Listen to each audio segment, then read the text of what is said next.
بالکل چھوڑ گئے ہوئے ہیں. وہ سمجھتے ہیں کہ شاید ہم اپنے رزق کو ہم نے خود اکٹھا کرنا ہے اور بھول گئے ہوئے ہیں.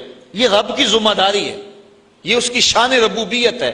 جس کو جو چاہیے اس کو وہ بہم پہنچاتا ہے. ہمیں صرف اتنی ڈیوٹی ہے کہ ہم اسباب کی تلاش کریں, اس کے بعد جو کچھ ہے اس کے کرم پہ چھوڑ دیں.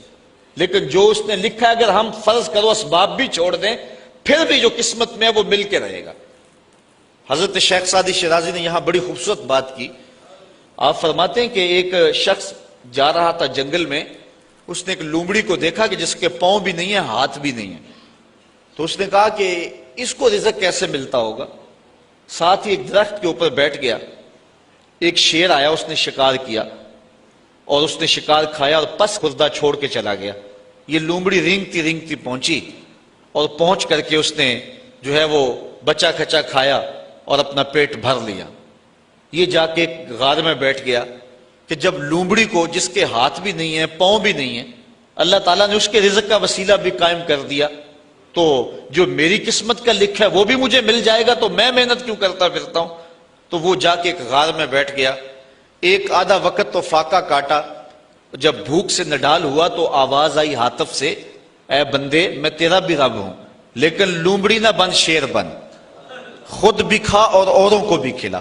ہمیں حکم ہے کہ ہم اسباب پر نظر رکھیں لیکن حقیقی نظر ہماری جو ہے وہ مسبب پر ہونی چاہیے. ہم ایسا نہ ہو کہ رزق کی تلاش میں رازق کو چھوڑ دیں اور ہم اس دنیا کو مقصود بنا لیں. اللہ تعالیٰ نے ان لوگوں کی مذمت کی ہے جن کا اوڑھنا بچھونا دنیا ہے. ارشاد فرمایا کہ جو ہے وہ لوگ الذی جمع مالا وعددہ یحسب ان مالہ اخلدہ کلا لینبذن فی الحطمہ وما ادراک ما الحطمہ نار اللہ الموقدۃ التی تطلع علی الافئدہ. وہ جو مال جمع کرتا رہتا ہے اور گنتا رہتا ہے اور پھر یہ خیال کرتا ہے کہ میرا مال مجھ کو لافانی کر دے گا. اللہ تعالیٰ فرماتا ہے ہم اس کو پکڑ کے بڑی آگ میں ڈالیں گے. اور وہ بڑی آگ کیسی ہے؟ اللہ فرماتا ہے کہ وہ میری جلائی ہوئی آگ ہے اور وہ ایسی سخت آگ ہے کہ جو دل بھی کھا جائے گی کلیجے بھی چاٹ جائے گی. تو اس آگ میں ہم اس بدبخت کو ڈالیں گے جو رزق کی تلاش میں رازق کو بھول گیا ہوا ہے اور جس نے رزق کو مقصود اور قبلہ جان سمجھ لیا ہے. اور آج ہماری پریشانیاں ہمارے دکھ اور اذیتیں یہ ہے کہ ہم بھول گئے ہیں, ہمارا توکل کمزور ہو گیا. اگر اللہ پہ توکل پختہ ہو تو کوئی مسئلہ نہیں, وہ رب العالمین ہے, تمام مخلوقات کا رب ہے. یہاں رب کا لفظ جو ہے وہ واحد ہے, عالمین جمع ہے.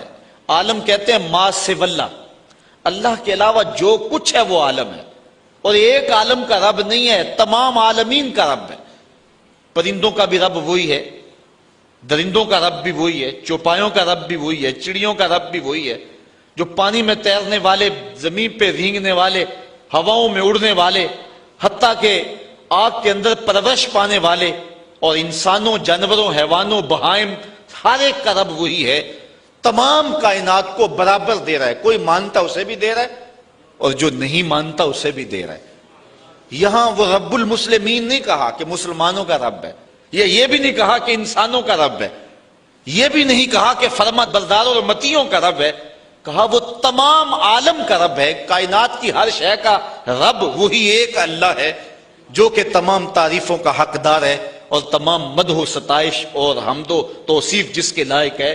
وہ ایک سب کا خالق ہے اور سب کا رازق ہے اور سب کا رب ہے, اور اسی کو زیبا ہے کہ وہ سب کو رزق دے. ماننے والوں کو بھی دے رہا ہے, نہ ماننے والوں کو بھی دے رہا ہے, جو نہیں مانتے ان کو بھی دے رہا ہے, بلکہ ان کو زیادہ دے رہا ہے. بلکہ ایک حدیث میں آتا ہے کہ اگر مسلمانوں کی دل شکنی کا لحاظ اور خیال نہ ہو تو کافروں کے گھروں کی سیڑھیاں جو ہیں وہ سونے چاندی کی بنا ڈالوں, اتنا ان کو دوں. لیکن یہ کہیں گے ہمیں تو زیادہ ہی رگڑ دیا گیا. کافر کو بخشے حور و قصور اور مومن کے لیے فقط وعدہ حور, پہلے شکوہ کر دیا گیا, پھر تو اور زیادہ شکوہ کریں گے. لیکن وہ ہر ایک کا مالک ہے, جو نہیں مانتا اسے بھی دے رہا ہے, جو مانتا اسے بھی دے رہا ہے. جو اس کے حضور سجدہ ریز نہیں ہوتا رب اس کا بھی ہے, اور جو اس کے حضور پانچوں وقت سجدہ ریز ہوتا ہے رب اس کا بھی ہے. کبھی سورج کو نہیں کہا یہ میرے نافرمانوں کا گھر ہے, اس کے گھر میں روشنی نہ بکھیرنا, یہ مجھے سجدہ نہیں کرتا, ہوا تو اس گھر میں آکسیجن نہ پہنچانا. کبھی چاند کو نہیں کہا تیری چاندنی فلاں کے آنگن میں نہیں اترنی چاہیے، وہ میرے نافرمانوں کا گھر ہے۔ کہا جس طرح با یزید کے گھر میں روشنی کرتا ہے سورج، اس گناہگار کے گھر میں بھی ایسے ہی کرنی ہے، چاہے گناہگار ہے لیکن میں اس کا بھی اسی طرح رب ہوں جس طرح با یزید بسطامی کا رب ہوں۔ اب تھوڑا سا ایک اور اس پہ نکتہ سمجھنے کی کوشش کیجئے۔ عالمین اتنے ہیں اور رب ایک ہے۔ یہاں رب کا لفظ واحد ہے اور عالمین بہت سارے ہیں۔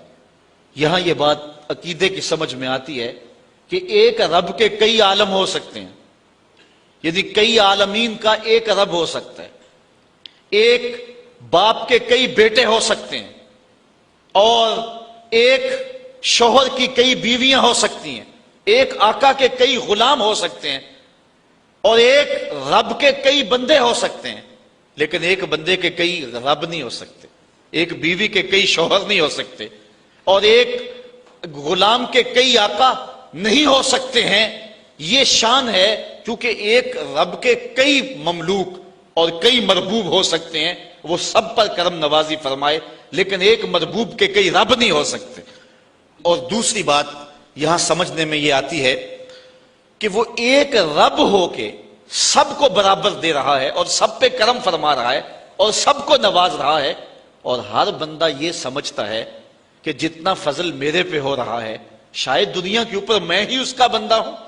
یعنی اتنا کرم، اتنا فضل ایک ایک بندے پہ۔ انسان ذرا غور کرے، اس کے اندر کے سسٹم، اس کا نظام زندگی، اس کو دیے جانے والی عزتیں، اس کو شہرت، وقار، اس کو دولتیں، اس کی اولادیں، یہ کیا کیا ایک شخص کو دیا گیا ہے، اور ایک رب نے سب کو دیا ہے۔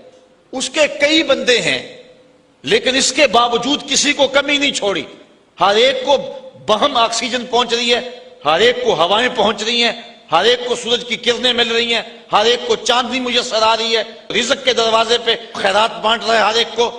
اس کے کئی بندے ہیں لیکن اس نے کسی کے لیے کمی نہیں چھوڑی، اور بندے کا کوئی دوسرا رب نہیں تھا، لیکن بندے کا انداز یہ ہے جس طرح اس کے کئی رب ہوں اور وہ اس کے حضور سجدہ کرنے نہیں جاتا، اس کو فرصت نہیں ملتی۔ ایک رب کے کئی مملوک ہیں، ایک رب کے کئی مربوب ہیں، لیکن اس نے کسر نہیں چھوڑی، اور ایک بندے کے کئی رب نہیں ہیں لیکن اس کا جو انداز ہے وہ کتنا بیگانگی والا ہے۔ تو کہا الحمدللہ رب العالمین۔ بات آگے بڑھائیے۔ الرحمن الرحیم، وہ تمام جہانوں کو جو خیرات دے رہا ہے، تمام جہانوں کی جھولیاں بھر رہا ہے۔ وہ کیوں بھر رہا ہے؟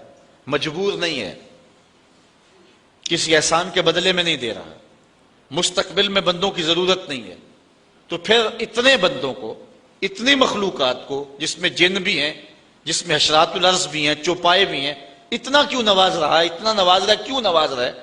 کوئی غرض ہے نہیں، کوئی مقصد ہے نہیں۔ الرحمن الرحیم، محض اپنی رحمت سے کرم فرما رہا ہے۔ رحمت اللہ تعالیٰ جل شانہ کی مخلوق پر شفقت ہے، اس شفقت کے سبب اللہ تعالیٰ جل شانہ پوری مخلوق کو نواز رہا ہے۔ رحمان اور رحیم یہ دونوں مبالغے کے صیغے ہیں، اور اللہ تعالیٰ جل شانہ کی رحمت عمیم کا تذکرہ ہے۔ رحمان میں زیادہ جو ہے وہ رحمتوں کا ذکر ہے، یہ زیادہ مبالغہ ہے رحیم سے، اور اسی لیے کسی شخص کے لیے رحمان کا لفظ نہیں بولا جا سکتا۔ عبد الرحیم کو اگر رحیم کہہ لیں تو گزارا ہوگا، لیکن عبد الرحمان کو رحمان نہیں کہہ سکتے، کیونکہ رحمان اس کی ایسی صفت ہے کہ جو اس کے علاوہ کسی اور میں نہیں پائی جا سکتی۔ رحیم کا لفظ اس نے اپنے نبی علیہ السلام کے لیے بھی بولا ہے، بالمومنین رؤوف الرحیم، لیکن رحمان کا لفظ اللہ تعالیٰ کے علاوہ کسی اور کے لیے مستعمل نہیں ہوگا۔ یہ اس کی ایسی صفات پر مشتمل ہے کہ جو اسی کا خاصہ ہیں، اور اس کے علاوہ کسی بندے کے اندر، کسی اور مخلوق کے اندر اور کسی اور ذات کے اندر جو ہیں وہ ممکن نہیں ہے۔ اب اللہ تعالیٰ جل شانہ کی رحمتوں کا ذکر کیا گیا، لیکن رحمتوں کا ذکر کرنے کے متصل بعد اس نے اپنی مملکت اور حکومت کا ذکر بھی کیا۔ مالک یوم الدین، وہ رب جو رحمان بھی ہے، وہ رب جو رحیم بھی ہے۔ بندہ کہیں رحمتوں سے دھوکے میں نہ آ جائے اور بدعملی کا شکار نہ ہو جائے۔ جو رب رحمان بھی ہے، جو رب رحیم بھی ہے، اس کی یہ شان بھی ہے کہ جزا کے دن کا مالک بھی وہی رب ہے۔ وہ دن جو 50,000 سال پہ مشتمل دن ہوگا، جس دن اللہ کا آخری اور ٹل فیصلہ ہے.